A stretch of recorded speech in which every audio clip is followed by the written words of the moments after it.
गरीब चाची के अमीर भतीजी लाई इफ्तारी।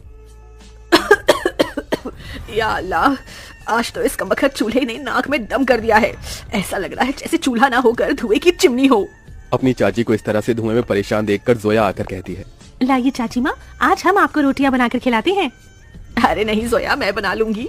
मैं नहीं चाहती कि इस चूल्हे के धुएं से मेरी हूर सी भतीजी का चेहरा काला पड़े। इतने में जोया का चाचा अनवर सिर से पांव तक मिट्टी में सना हुआ घर लौट आता है। उसके हाथों में एक छोटी सी थैली थी जिससे चाशनी टपक रही थी। उफ, अरे थैली में से ये क्या टपक रहा है? अरे माफ करना बेगम, मैं तो भूल गया था। मैं जोया बिटिया के लिए उसके मनपसंद की रस भरी इमरती लाया हूँ। इमरती का नाम सुनते ही 24 साल की जोया किसी बच्चे की तरह उतावली जताते हुए बोली, क्या सचमुच चाचा जान, आप मेरी मनपसंद की इमरती लाए हैं? मेरे मुंह में तो पानी आने वाला था, मगर मैंने किसी तरह खुद को रोक लिया। हम सब साथ में इसे इफ्तार में खाएंगे। अरे नहीं बिटिया, मैं जरा सी ही इमरती लाया हूँ, तू खा ले। मुझे और तेरी चाची को मीठे से खास मोहब्बत नहीं है ना बेगम? जी बेशक। असल में इमरती खाने का मरियम और अनवर का भी बड़ा मन था, मगर दोनों अपना मन मार लेते हैं। बचपन की दुर्घटना में जोया के माता पिता स्वर्ग से धार गई, जिसके बाद से जोया के चाचा चाची ने उसे अपनी बेटी की तरह पाला पोसा। उसके प्यार में कोई कमी न हो, इसलिए दोनों ने खुद की अपनी औलाद भी नहीं की। अनवर की माली हालत कुछ ज्यादा खास अच्छी नहीं थी। बस उसके पुश्तों का छोड़ा गया सालों पुराना एक कमरे का कच्चा घर और खेती करने के लिए जमीन का एक छोटा सा हिस्सा, जिस पर थोड़ी बहुत खेती करके जैसे तैसे 2 वक्त की रोटी का गुजारा चल रहा था। या खुदा, कढ़ाई में जरा सी सब्जी है।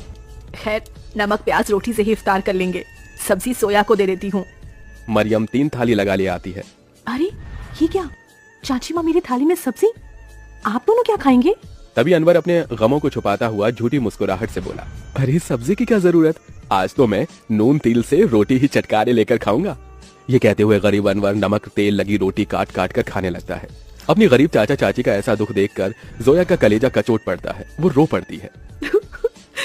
चाची माँ, चाचा जान, चलिए इन सब्जी में से खाइए। अरे इतनी थोड़ी खाऊंगी मैं। जोया के गरीब चाचा चाची को उसे जितना प्यार था उतना ही स्नेह उसे भी था। यूं ही दिन गुजरते हैं। सुनो जी, हमारी जोया अब सयानी हो गई है, हमें इसके निकाह के बारे में सोचना चाहिए। जोया, भाई और भाभी की अमानत है हम पर। मरियम, मैं तो दिन रात अल्लाह से एक ही दुआ मांगता हूँ कि मेरी भतीजी को अच्छा घर मिले। अनवर जोया के लिए रिश्ता ढूंढने लगता है, जो कि अमीर खानदान में हिना के बेटे से लग जाती है। अब शादी की तैयारी शुरू हो जाती है। अनवर, अभी तक जोया के निकाह का जोड़ा नहीं सिलाया। 2 रोज बाद उसकी रुखसती है। जानता हूँ बेगम, मगर जितना कर्ज लिया था वो खर्चा हो गया। मैंने तुमसे एक बात भी छिपाई है, मैंने अपनी जमीन बेच दी। क्या जमीन बेच दी? उसी से तो फकत अभी तक हमारी रोजी रोटी चल रही थी। अब क्या करेंगे आगे? अल्लाह मियाँ बैठा है ना रोटी देने वाला। मरियम, कुछ तो कर लूंगा, लेकिन जोया हमारी इकलौती भतीजी है। उसका निकाह अच्छे से घर में हो जाए ताकि मन में कोई मलाल ना हो। जोया के गरीब चाचा चाची उसकी शादी के लिए अपनी खेती बाड़ी बेचकर उसकी विदाई करते हैं। चाचा चाची माँ, जा मेरी बच्ची, अल्लाह तुझे दोनों जहां की खुशियों और नेमतों से नवाजे। जोया अपने गरीब चाचा चाची के घर को छोड़कर अपने अमीर ससुराल में आ जाती है, जहां उसके सास ससुर नंद जेठानी से भरा पूरा परिवार मिलता है, जहां सास हिना उसका स्वागत करती है। माशाअल्लाह, कितनी खूबसूरत बीवी है हमारे मुराद की। एकदम सही फरमाया आपकी अम्मी, भाई की तो किस्मत खुल गई। चलो देवरानी जी, हम तुम्हें तुम्हारा कमरा दिखाते हैं। जोया की जेठानी आलिया उसे कमरे में ले आती है, जो कि बहुत ही बड़ा और आलीशान था। वल्लाह, इस कमरे से भी छोटा तो हमारे चाचा चाची माँ का घर था। यहाँ तो हर शान और शौकत है। अगले दिन जोया नहा धोकर पहली रसोई करने आती है। अस्सलाम वालेकुम अबू जान। खुश रहो बहू बेगम। अम्मी जान, खाने में क्या बनाना है? अरे बहू, तुम क्यों खाना बनाओगी? उसके लिए नौकर चाकर है ना, मगर हम सभी तुम्हारे हाथों का शाही टुकड़ा खाना चाहेंगे। जी अच्छा। जोया जैसे ससुराल के ऐशो आराम भरे किचन में कदम रखती है तो नम आंखों से निहारती रह जाती है। उसकी आंखों के आगे अपनी चाची का धुएं में चूल्हा फूंकना याद आ जाता है। या खुदा, हमारा ससुराल कितना रईस है। ऐसा लग रहा है जैसे हम किसी जन्नत में आ गए हैं, मगर हमारी गरीब चाची माँ आज भी गीली लकड़ियों से चूल्हा जलाती होंगी।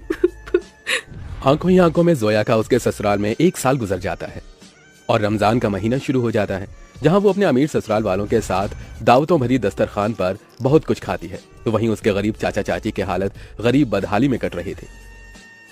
अरे क्या हुआ मरियम बेगम, अभी तक खाना नहीं लाई? मैं वजू करके कब का बैठा हुआ हूँ। जी लाई। मरियम कुछ रोटियां रखकर नमक मिर्च के साथ लाती है। जी बस यही है खाने में, रूखा सूखा है खाने में। जाने अल्लाह हमारे दिन कब बदलेगा। बाकी दिन भी रूखा सूखा खाते हैं और रोजे में भी रूखा सूखा खाकर काटना पड़ रहा है। मरियम, अल्लाह ने जो दिया है उसे सिर माथे लगाकर खाओ।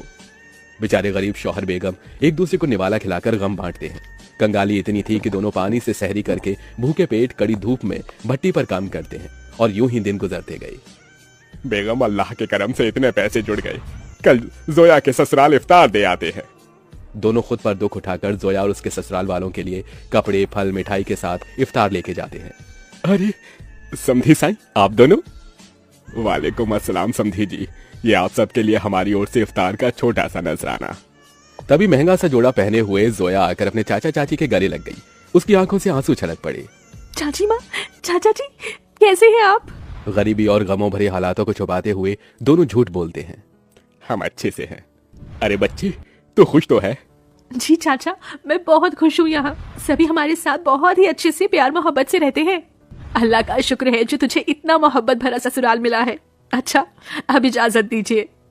अरे भाईजान, अभी तो आए हैं, अभी ही जा रहे हैं। थोड़ी देर में इफ्तार का समय हो जाएगा, इफ्तार की दावत खाकर जाइएगा। नहीं आपा, हमारे यहाँ बेटी के ससुराल का पानी भी नहीं पीते। हम चलते हैं, अल्लाह हाफिज। उनके जाने के बाद जोया की नंद ने कहा, अम्मी, आपने गौर फरमाया भाभी जान के चाचा चाची काफी कमजोर से लग रहे थे और कुछ परेशान भी थे। नाजमा, लाजमी है कि वो कुछ परेशानी में है। बहू, तेरे चाचा चाची बहुत ही खुददार हैं। ऐसे तो वो हमारी मदद लेंगे नहीं। एक काम कर, तू भी उनके लिए इफ्तारी लेके जा, इन्हें अच्छा लगेगा। जोया के ससुराल वाले बहुत ही खुशियों के साथ उसके गरीब चाचा चाची के लिए इफ्तार की तैयारी में टोकरे भर फल, मिठाइयाँ, बहुत सी चीजें करते हैं। 2 दिन बाद जोया अपने गरीब चाचा चाची के घर पहुंचती है। किस्मत तो देखो, उस इफ्तारी की शाम उनके घर में रोटी के लिए भी जखना लगा हुआ था। तभी कुछ लोग अलमारी, कुर्सी, फ्रिज, पलंग इत्यादि अंदर लाते हैं। ये सब किसका सामान उतरकर हमारे घर आ रहा है? जोया, तू मेरी बच्ची। अस्सलाम वालेकुम चाची माँ, क्या बात है, इफ्तार का समय हो गया और आप दोनों ऐसे बैठे हैं? हम इफ्तार करने ही जा रहे थे। तो चलिए, मैं थाली लगाकर लाती हूँ। हम तीनों चाचा चाची भतीजी एक साथ इफ्तार करेंगे। जोया जैसे ही चूल्हे के पास जाकर देखती है तो सारे बर्तन खाली पड़े होते हैं। ये देखकर उसकी आंखों से आंसू गिरने लगते हैं। चाचा चाची, इस घर से मेरी रुखसती क्या हुई? आप दोनों ने मुझे इतना पराया कर दिया कि ये तक भी ना बताया कि आप दोनों किन हालातों से गुजर रहे हैं। मेरी बच्ची, इस घर में क्या तूने कम गमजादगी उठाई थी? चाचा चाची माँ, आप दोनों ने भी तो मेरे लिए कितनी कुर्बानी दी, कितनी मेहनत मशक्कत की और मुझे शहजादी जैसा पाला पोसा। अब मेरी बारी है। इसके बाद जोया खुद अपने हाथों से इफ्तार में बहुत कुछ बनाती है। इफ्तार की दावत देखकर उसके चाचा चाची पेट भरकर खाते हैं। आज एक अरसे बाद ऐसी इफ्तारी नसीब हुई है, वरना तो सालों से गरीबी में रूखे सूखे से रमजान के रोजे कट रहे थे। मैं यहाँ आप दोनों को सिर्फ इफ्तार देने नहीं आई, बल्कि ईद पर आपको मेरे यहाँ आना है और ये अम्मी अब्बू का हुक्म है। हम आएंगे बिटिया, जरूर आएंगे। जोया के गरीब चाचा चाची ईद के दिन उसके घर आते हैं, जहाँ उनका खूब स्वागत होता है और सभी साथ मिलजुल कर ईद मनाते हैं।